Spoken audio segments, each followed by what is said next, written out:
Este es el tema que vamos a tocar a continuación. Le pedí al doctor Francisco López Jiménez, él es un médico mexicano formado en la Universidad de Guanajuato y posteriormente hizo medicina interna en el Instituto Nacional de la Nutrición y a partir de entonces su formación ha sido en los Estados Unidos.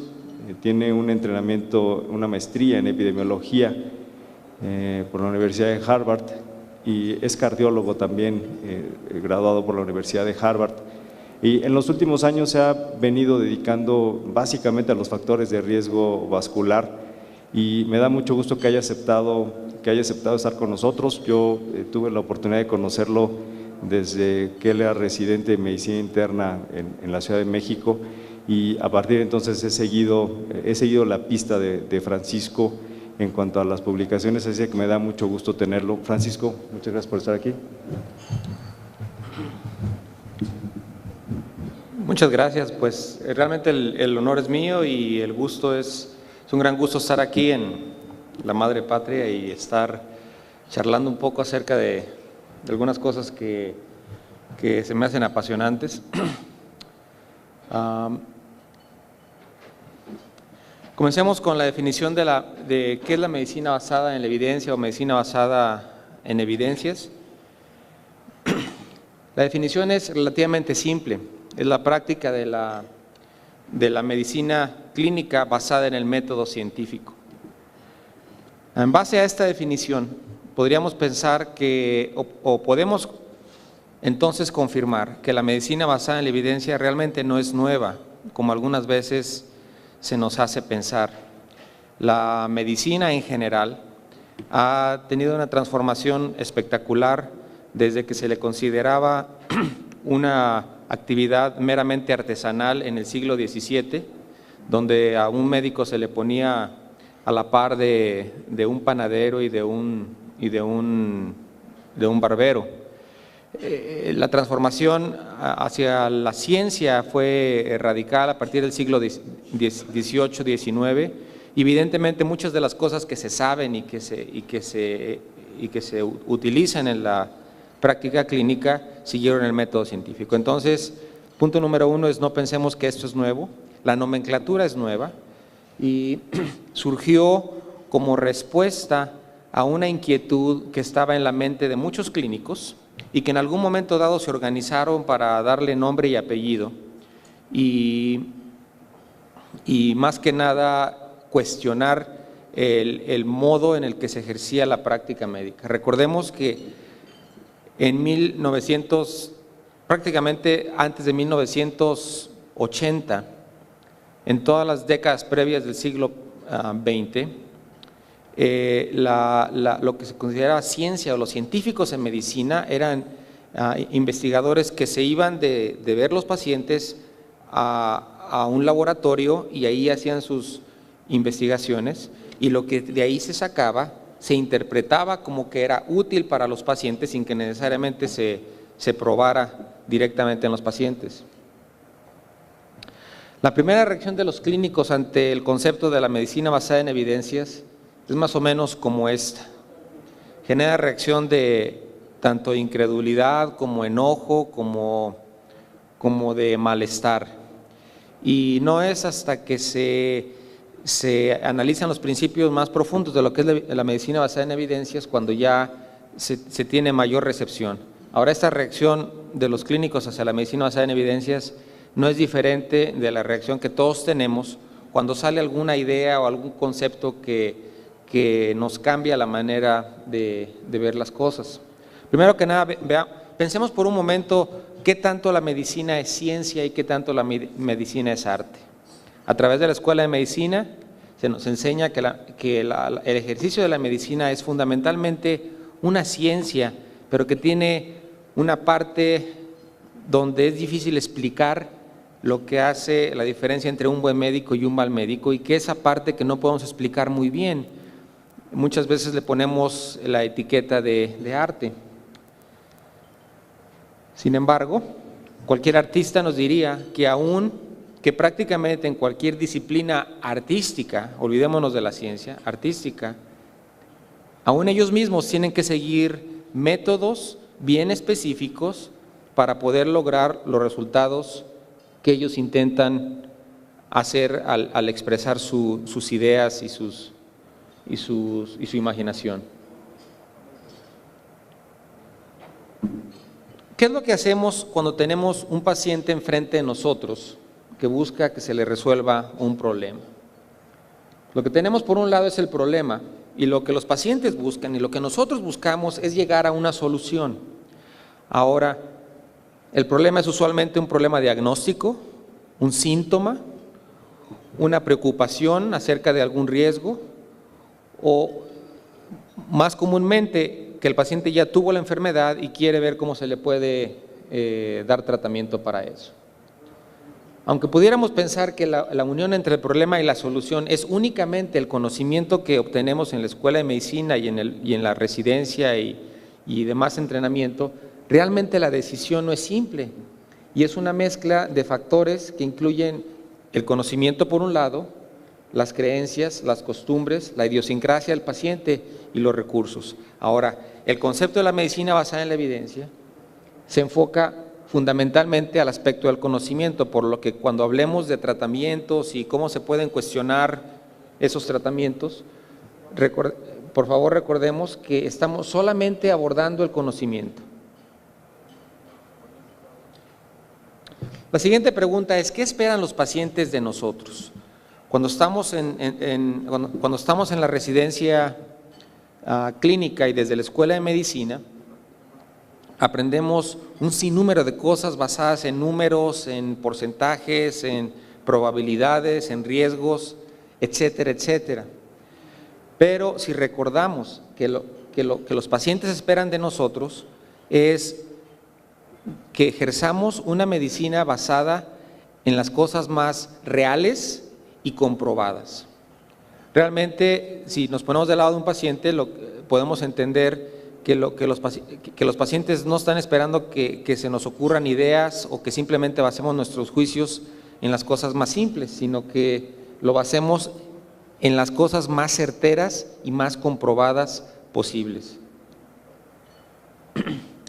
Brevemente revisemos cómo se genera el conocimiento. Es el método científico, que todos lo vimos desde la escuela de medicina, se observa, se genera una hipótesis, se hace un experimento, se hace un análisis y se genera una conclusión. Mencionaba que antes de 1980, muchos conceptos que se consideraban como de facto, que eran considerados por todos como verdaderos y reales, si bien siguieron los primeros 3, 4 pasos, al momento de hacer la conclusión, por ejemplo, se hacía un experimento con perros y se demostraba que al darles la medicina X, la enfermedad Y se resolvía. Entonces, una conclusión frecuentemente errónea es que se quería extrapolar los hallazgos de ese experimento a los humanos. Entonces vamos a ver más adelante de qué manera la medicina basada en evidencias no es más que seguir estos pasos, pero tener muchísimo cuidado en el último punto, que es cómo se hace la conclusión acerca de esos resultados, para saber si es cierto, y número 2, si es cierto cuáles son las limitantes y en qué pacientes se puede aplicar. Ahora, siguiente pregunta, ¿es la evidencia científica realmente necesaria? Existen muchas historias en medicina donde la respuesta a ciertas preguntas parecía demasiado obvia o que se había fundamentado en cosas que eran parcialmente científicas, pero que la conclusión tiempo después se demostró que era errónea. Por ejemplo, esto se sigue haciendo, la idea de que el vello púbico se asocia a mayores infecciones durante el parto y que ha hecho que millones y millones de mujeres se tengan que rasurar durante el parto para que no se infecten. Hay múltiples estudios aleatorizados que han demostrado que de hecho hay más infecciones en las mujeres que se les quita el vello púbico que en las que se queda. Ahora, ¿es esto relevante para la plática? Pues no necesariamente para un grupo de neurólogos ni para un cardiólogo, pero es relevante el que reconozcamos que algo puede permear la práctica médica en todo el mundo cuando no haya tenido ningún fundamento científico. Lo mismo para los antibióticos en otitis media. Se descubrió que en otitis media, en muchos casos, había bacterias en el oído medio, en episodios de infección aguda. Se concluyó, y por un lado. Por otro lado, se sabe que los antibióticos son efectivos para eliminar esas bacterias. Entonces, el pensar que los antibióticos van a causar mejores resultados de curación en niños con otitis media suena bastante lógico, y quien hubiera dicho que eso se tenía que comprobar científicamente, se le podría haber juzgado loco. Bueno, hubo varias personas que hicieron ensayos clínicos controlados y demostraron que darle antibióticos a niños con otitis media o no darles antibióticos y solamente observar daba exactamente los mismos resultados. Y no los quiero cansar en ejemplos tras ejemplos, pero la medicina está llena de casos como esos, los antiarrítmicos en taquicardia ventricular. Múltiples estudios se habían demostrado que, 1, las arritmias ventriculares después de infarto del miocardio predecían muerte súbita. 2, que ciertos medicamentos reducían la incidencia de arritmias. Entonces, número 3, se llegó a la conclusión lógica que si las arritmias predicen muerte y estos medicamentos reducen las arritmias, por lo tanto, esos medicamentos deben de reducir la incidencia de muertes en pacientes después de infarto. Lo que demostraron varios estudios, una gran sorpresa en 1984 fue que los medicamentos antiarrítmicos administrados a pacientes después de infarto no solo no disminuían la mortalidad, sino que la aumentaban. Todos, bueno, no todos, pero varios de los que estamos aquí crecimos con la idea de que los beta bloqueadores estaban contraindicados en insuficiencia cardíaca, y ahora son parte del tratamiento básico de insuficiencia cardíaca. Lo mismo para la cirugía de hernia de disco, en fin, múltiples cosas.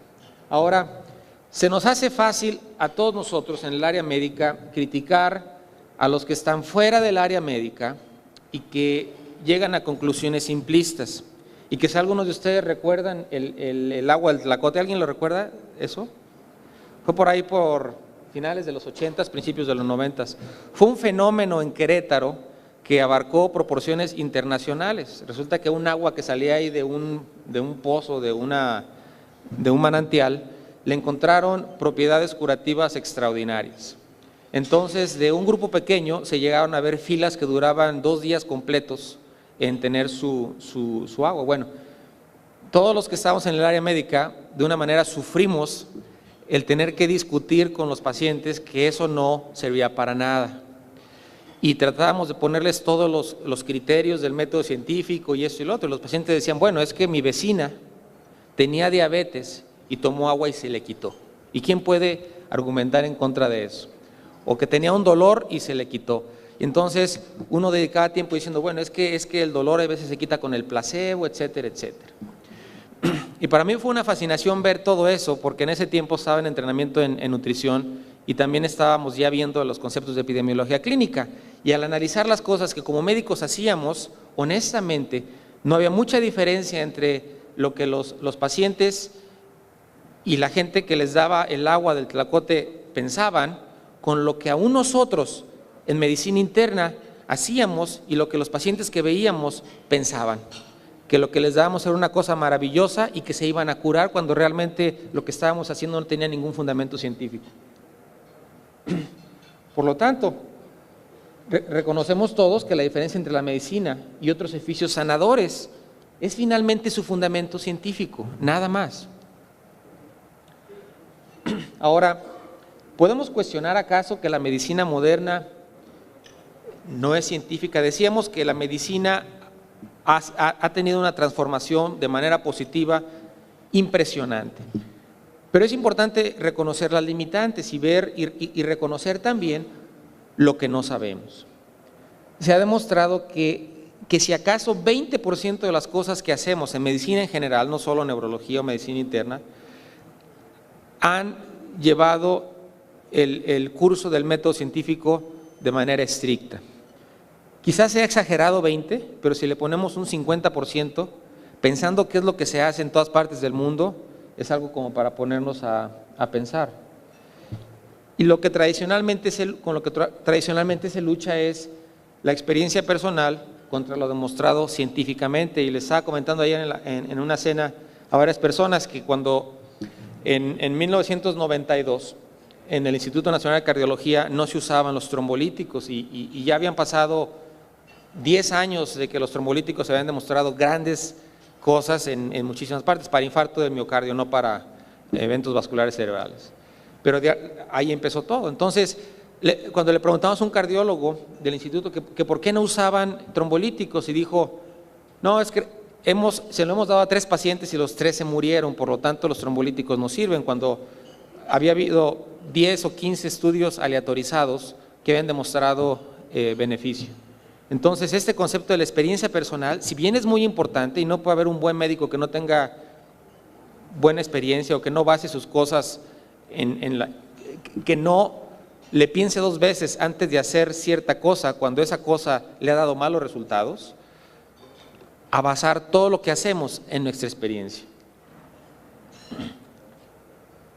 Bueno, los pasos básicos a seguir en la medicina basada en evidencias son simples. Primero, establecemos una pregunta útil, legítima, después de que estamos enfrente de un paciente. Decimos, ¿será que este tratamiento va a ser útil en este paciente en particular? El siguiente paso es identificar las publicaciones pertinentes al problema, y para hacer esto, pues se lleva todo un proceso que puede ser complejo. Últimamente ya es mucho más simple, hay muchas, con la red del web, hay muchas maneras de encontrar, de accesar cosas basadas en evidencias, sin que tengamos que estar revisando cada uno de los estudios científicos. Pero la descripción original de cómo practicar la medicina basada en la evidencia es: hacemos la pregunta, identificamos publicaciones pertinentes que se parezcan lo más posible tanto al paciente que estamos viendo, como al problema que se quiere resolver, como al tratamiento que estamos considerando, como los resultados que pensamos son relevantes para el paciente. Después de eso viene la parte más compleja, que es analizar la publicación y definir si esa publicación realmente es algo que se aplica a nuestros pacientes y que puede ser útil y que nos contesta la pregunta original que tuvimos, que es la pregunta clínica a ese respecto.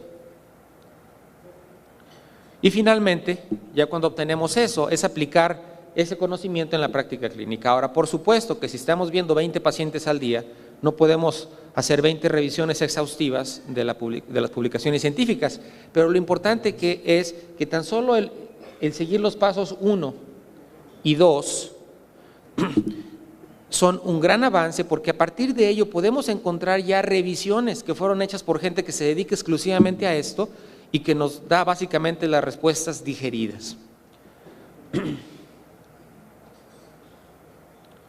El proceso evolutivo de la evidencia, cuando hablamos de un fármaco o de una intervención terapéutica, usualmente comienza con estudios observacionales, después sigue con experimentos con animales, después de ahí se empiezan a usar subrogados, es decir, no se usan eventos clínicos como resultados a evaluar, pero se utilizan mediciones como decir, medicamento X disminuye el grosor de la media y la íntima, por lo menos el paso inicial para decir si vale la pena seguir con estudios clínicos, al principio no controlados, nada más para ver si no se mueren los pacientes al darles este chocho.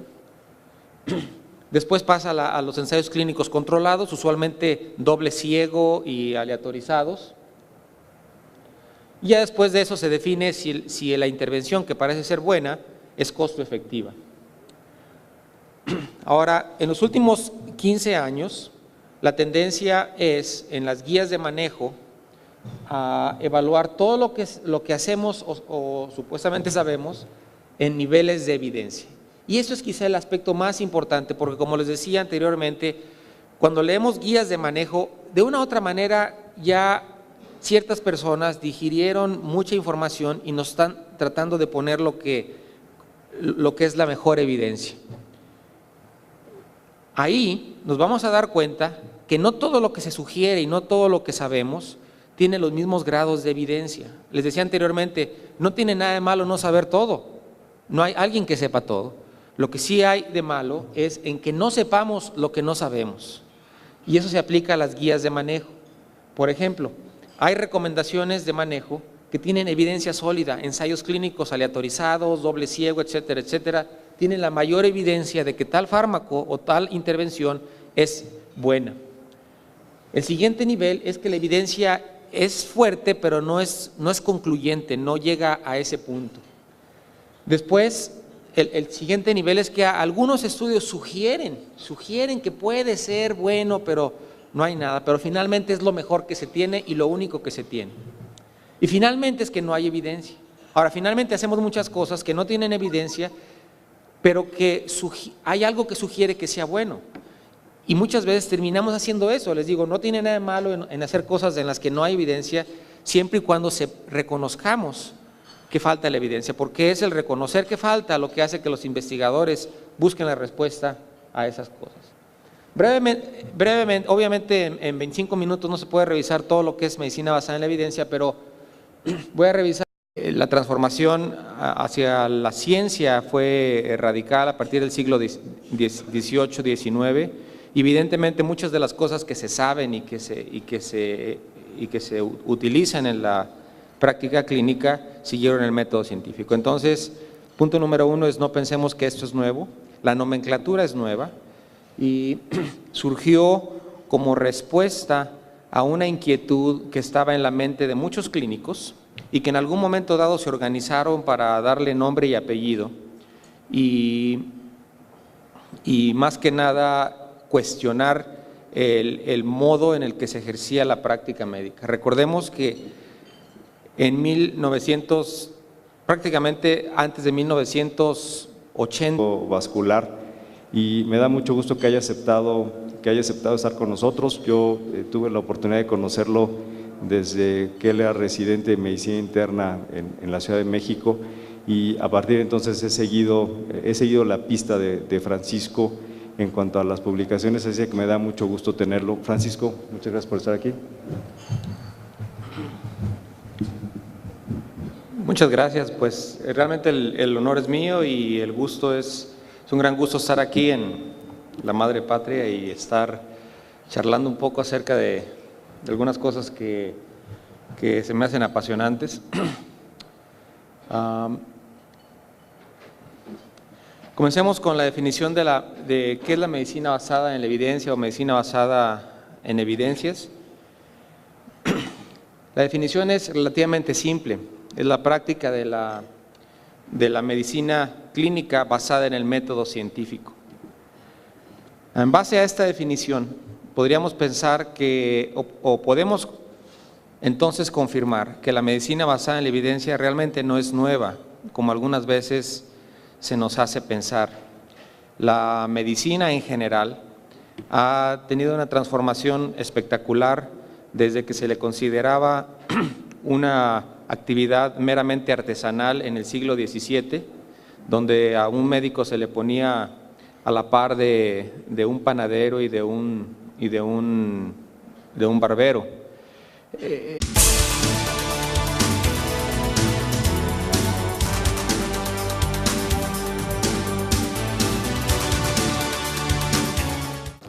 Este es el tema que vamos a tocar a continuación. Le pedí al doctor Francisco López Jiménez, él es un médico mexicano formado en la Universidad de Guanajuato y posteriormente hizo medicina interna en el Instituto Nacional de la Nutrición, y a partir de entonces su formación ha sido en los Estados Unidos.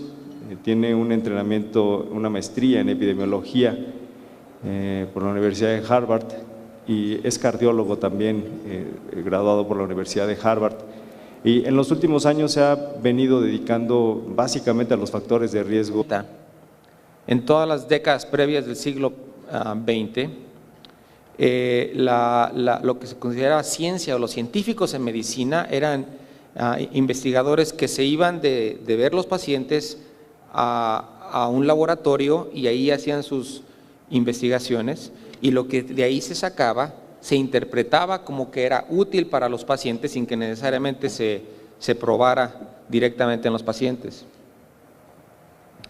La primera reacción de los clínicos ante el concepto de la medicina basada en evidencias es más o menos como esta. Genera reacción de tanto incredulidad como enojo, como de malestar.